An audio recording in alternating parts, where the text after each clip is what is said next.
Okay, very briefly I want to show you how you can use Excel, MS Excel, to run a regression. It's so straightforward.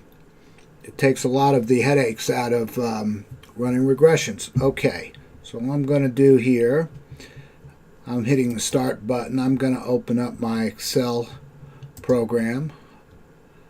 Now I'm just opening up the file I want. Okay, and you can see that I've got data points, a small data set for price and quantity data. Now, the next step is to click on this data tab. And now I'm going to hit data analysis. If you don't have data analysis, you need to do you need to add in some functions into Excel.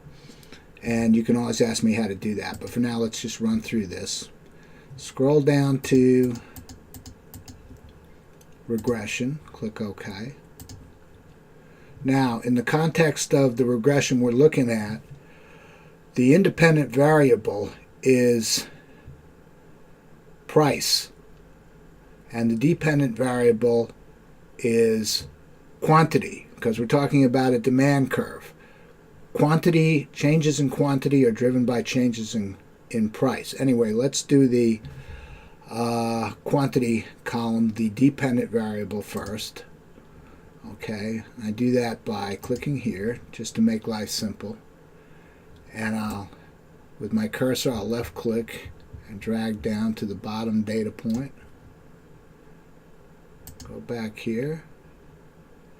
Okay, now I'll do it for the independent variable. Price. Go down here. Okay.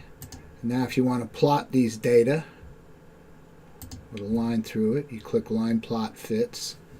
And now I'm going to hit OK. And there's my regression output with my line plot fit. And all I'm doing now, just to make it easier to read, is expanding some of these columns, just so you can read what's there. And that's really about it. And let me know if you have any questions.